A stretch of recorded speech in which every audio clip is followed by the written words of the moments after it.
Does anyone else do this when they have an itch? You just tap it because you don't want to ruin your makeup. Okay, anyway. Oh my gosh, another one. Tap, tap, tap, tap, tap, tap, tap, tap, tap. Okay. Hi guys, so I'm back today with a video that I've been looking forward to doing, and that's basically a yearly roundup of all the fails and all the makeup that I thought was crap. I must say I enjoy doing the negative videos more than the positive videos, just because for myself, I prefer to watch the negative videos because I feel like no one's gonna lie about something being crap, but they may lie about something being good. Not me, other people. Yeah, but I prefer watching the negative ones because there is always a beauty blogger out there somewhere that is going to say this product is good, and I think it's better to get the opinions of the people that think that it's not good than collecting the opinions of the people that think it's good. So anyway, I'm going to contribute to that archive of crap makeup lists, and I'm going to add my list. Like, obviously you're not going to agree with everything that I say, that's normal. Makeup is, you know, subject to opinion. You know, this is my opinion of what I like and what doesn't also work for me, because we've all got different skin types as well. So yeah, let's just get in with the crap. So I thought I would start on my favourite topic, and that is liquid lipstick. And as you can see, this is filled with liquid lipstick, okay? I just want to put a disclaimer out there and say that I have dry lips, so liquid lipstick and me have never really got on. So it's been very difficult to find liquid lipsticks that are moisturising but not wet or slippery. Yeah, so these are what just didn't work for me because they were just way too dry, and it was just like a flake fest going on around here. So yeah, I'm just going to quickly go through them because there is so many of them. First, I'm going to go into the MUA liquid lipsticks, and these are the MUA Luxe London. I've got it in the colour Helcon and Serene. I know I'm saying that wrong, okay? Someone can say in the comments how it's meant to be pronounced. But anyway, this took absolutely ages to dry. It just didn't dry. It was really, really flaky on my lips. Yeah, so I'm not happy with that one. Okay, next, because I'm trying to keep it moving quick. We've got the Makeup Revolution Ultra Velour Lip Cream. Once again, this one dried really quick. It was one of the good bad ones, but I still wouldn't wear it. I still wouldn't use it or put it on my clients. So that's why it's here, because it wasn't dry, but it did not last long at all. The transfer was like of a normal lipstick, not a liquid lipstick. Okay, so next we have the LA Splash liquid lipstick. I got the Smitten Lip Tint Mousse and the Velvet Matte liquid lipstick. I preferred the lip tint mousse to the Velvet Matte liquid lipsticks, but once again they were too dry for me, so I couldn't use them. So yeah. Okay, so next we're gonna go on to the Makeup Revolution Salvation Velvet Lacquer. Once again, too dry, and this one was way too dry, and this stuck in place. It did not move, but it was so drying that I can't imagine even normal lips being able to hack this. Okay, so now we're on to the NYX the NYX Lingerie liquid lipsticks, and I got it in the colour Teddy. It's a really nice colour, but it's really drying. There's 3 more liquid lipsticks that failed me this year, and then we'll be moving on to a different subject because I don't want to be talking about liquid lipsticks the whole time. The first one is the Bourjois So Delicate Effect Powder Velvet Finish Lip Cream. It is just like, ignore the fact that there's all hair stuck on it. That's my fault. Can we just please, yeah? This, yeah, I don't know if you can see. It is basically powder. It's not cream at all. It's powder. It looks like cream, but I'm telling you, it's powder. The concept's a really good idea, but it looks like powder on your lips. So, and the last one, which may surprise quite a few people because quite a few people love this, and this was a Too Faced Melted Liquid Lipstick. It was just too drying. If that's a surprising remark to hear from me, but it was just way too dry, and it was sucking everything out of my lips, and it was really sticky when it dried. Like, don't let your lips touch because you'll be pulling apart your lips while it's like drying.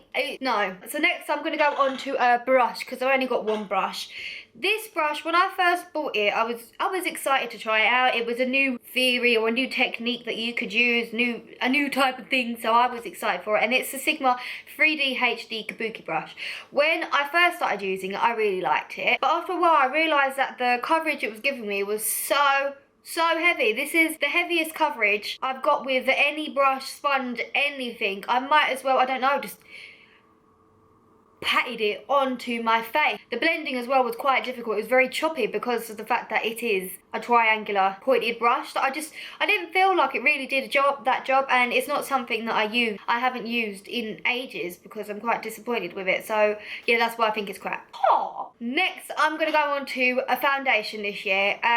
After my trip to Miami, I'm picking up the True Match over there. I always, let me put this out there, had an inkling that the formulas in America for foundations were different from over here, just because of the simple fact in America they're allowed to use some chemicals that we aren't allowed to use in Europe. It's not FDA approved, so the formulation has to be different. Yeah, I just knew it. I just freaking knew it. No one told me it, but I am just FBI and I worked this out and I sussed it out. So I said to myself, when I go to Miami, I'm going to go and get the True Match foundation in their little bottles. Where's my one so I can show you? Let me go and get it actually. They had this bottle. Whenever I was watching tutorials, reviews on True Match, it was always this bottle American girls were showing.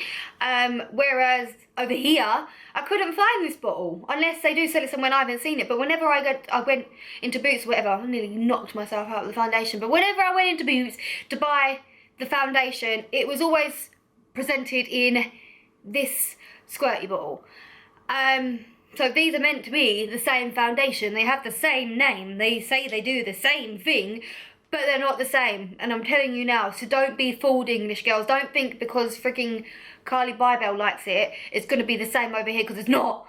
Okay, we have got the rough end of the stick here. Okay, this year was really cakey. I could see all my pores, and pores aren't really an issue for me. My more issue is dark under eyes and discoloration around my lips. But this seemed to bring me more problems. I seemed to have pores. I didn't have pores before that.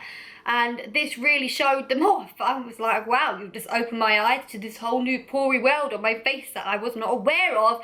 So I put this on, so therefore that's why I don't like it. Okay. I think it's only natural to go on to concealer. There was one concealer this year that I was really ticked off with because it's not cheap. And me, like an idiot, was like, yeah, everyone's saying it's good. Do you know what? I'm not going to buy one and try it out. I'm going to buy all the colours. So I went and bought loads of shades of the Naked Skin concealer. Spent a lot of money in all these concealers, to be honest with you, and I should have really, when I tested it out on my hand, it seemed good coverage, all of that crap. It wasn't until I put it on my face that I realised that this is so drying. Do you know how you can tell? I've worked out a technique to be able to tell when a concealer is drying, right? When you swatch it on your hand, how well does it, can you see it? How well does it emphasise the, what are these? The scales? This isn't a scale. What is these lines? Okay, how well does it emphasise the little scaly line things we have on our skin when we look at them really closely? If it really emphasises it, the concealer's going to be really drying and cakey. If it does not emphasise it really bad, then the concealer's more likely to be good. Well, that's what I found in my history of things. But anyway, yeah, this concealer was really crap. It's just really drying. No. Okay, so next I'm going to be talking about a primer, and this is by Makeup Revolution, and it's the Ultra All Day Prime and Anti-Shine Balm. As you can see, it's just a plain white balm. I don't know if you can see by me even rubbing it. Oh my gosh, I need to get the mirror out. Can you? I hope you can see, but even rubbing it, it goes flaky. It's not very smooth, but even when you put it on the skin, look, it just flakes. What's the point? What is the point? I don't even know if you can even see that. I'm not touching it hard at all. Look, this is me touching it hard. This is me touching it lightly, and it all just flakes off. Please tell me, because I have tried, how you can put this on your face and then buff in your foundation or concealer or whatever, and everything not just rolling up and just flaking off your face. This is just disgraceful. So, I always, without a fail, drop something. Okay, so no one's going to really like me because of this. But I don't care, because this channel and I have always been about being real and about products, and if a product's crap, I have no qualms about cussing it out, and I'm going to cuss this out. And this is the Laura Geller Gilded Honey and the Ballerina colour, just her highlighters in general. At first I thought it was my skin tone, so I tried the Ballerina one, and then I realised it wasn't my skin tone. It's such a lovely colour for eyeshadow and so forth, but for highlighter, it's just a way to too choppy. It doesn't seem to blend with the rest of the skin very well, so it's very much like there's like glitter on your face, but not in a nice like highlighted way, like you've got a kid's eyeshadow glitter palette and like just streaked a line across your face. That's the only way I can describe it. I know people are going to hate me for saying this because it seems to work on other people, but it's never worked on me or anyone I've even tried it on before either. So yeah, good inner corner highlighter though, but that's not what I bought it for. Okay, so next is by Maybelline, and it is a mascara called the Falsies Lash Push-Up Drama. With mascara, it is really a hit or miss for me. I told you I always drop them. Ugh. Mascaras for me are either really, really good or they're just crap, and there's just no point to me I just wouldn't put it on if I was left with those mascaras. I just wouldn't use mascara. And these are one of those mascaras that if I was left with, I wouldn't actually even put on mascara. I don't know what it is. The mascara is very wet. The brush doesn't really get in there because it's a very shallow brush. It doesn't give you a false lash look at all. It doesn't thicken your lashes or lengthen them. It's like you've just coated cheap mascara on them, but it's not really done anything, and it takes really long to dry as well, so there's just always going to be mascara over the place. It's just annoying. So yeah, that's why I don't like it. But I just thought I'd put out there that Maybelline were also the people that made Lash Sensational, which is my favourite mascara. So this is one thing I need to point out about companies. Just because I say a product is bad or someone else says a product is bad, the whole company is not bad, and not all of their makeup's bad. Every single one of these companies that I've mentioned, one of their makeups being crap, I can counterpart that with something of theirs that is amazing. So don't really go by brand, by makeup, go by item, by product. So I've got 3 more things and then we're finished with all the crap of the year. Okay, so another one is a mascara. This one's by L'Oreal and it is a telescopic extra black mascara. I mentioned this before. I feel like that just feels like deja vu saying that again, but I'm still going to quickly talk about it. And basically the reason I just really don't like this mascara, the brush is really, really, really bendy. So if you get caught in an eyelash, it like pings up, and then I always just get it on my eyebrow arch, always, without a doubt. And then putting it back in is a mission. And on top of that, it doesn't really do much for my lashes, but I must say that I have tried this on other people and it has worked really well for some people's lashes. So I don't know, but for me it just didn't do anything for me, so that's why I just don't like it. It's just okay. So we have 2 more products. I think I'll mention this one first because I saved the best for last, because that one really annoyed me. But anyway, this is a NYX Soft Matte Lip Cream and it is in Transylvania. It is, I think, the darkest colour that they had. Oh, I just knocked the light. I'm trying to cross my legs. I think that this is the darkest colour that they had. The reason that I don't like this is because it's so patchy. It's really, really, really patchy. I found it really difficult to get just a block even coverage. Some areas were lighter pink, some areas were dark purple, some were really dark, and you just had to keep on going over and covering the areas that were fainter, and then as soon as you covered that area was dark, and then you'd cover the rest of the lips, and I could not get this lipstick to be even at all. So yeah, that's why I just don't like it. What do you want me to say, man? I don't like it.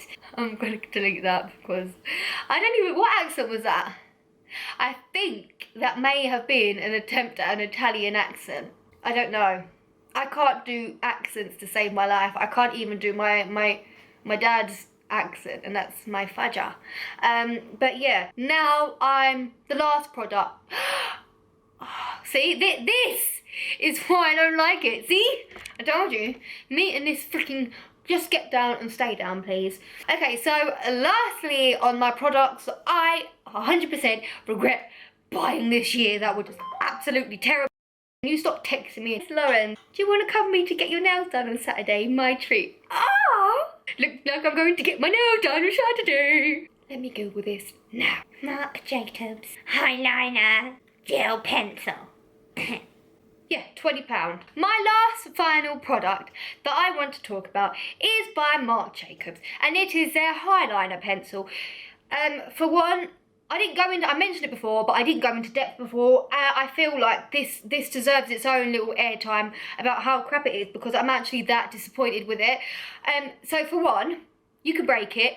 if you were to just push hard enough like that, I'm telling you now, you could break it. I'll probably break it at the end to show you how easy it breaks, because I can't use this. I don't know who can use this. I don't understand. It feels like they shared their formula with one of those Argos magazine heart makeup kits for kids for £15, and they took that formula and put it in a freaking pencil, because I don't understand how Marc Jacobs have even got away with producing such crap. I'm sorry, but I spent £20 on this pencil. £20, okay, it looks all right there, on this pencil. It does not stay in your waterline, and it's meant to be for your waterline, right? The one that I use for my waterline, Benefit Eye Bright, oh yeah, it is meant to be for my waterline. Okay, fine. But this is meant to be for my waterline too, but it does not stay, and it is so uneven. I've never known eyeliner to be uneven, but this is so patchy, and it doesn't matter how many times you do this, it still remains unpatchy. And as soon as your eyes get wet of any sort, bearing in mind our eyes are wet, so immediately it comes off. So, yes, shall we? Look at that, it's just bending already. Ah! See how easy that was to snap that? I've never known such a flimsy, expensive product in my life. Right, so that was all my fails for the year and everything that I thought was crap for the year. I am going to be coming out with a video of everything that I thought was good this year as well, but I thought I'd come with the crap first because that's just me. Thank you for watching. Please comment, like, subscribe. Please check also that you're actually still subscribed to me, as YouTube has been unsubscribing people on its own accord. Don't know why, don't know what's going on, but please check that you're still subscribed, and thank you for watching. I'm so hyper, and I'll see you in the next video. Bye.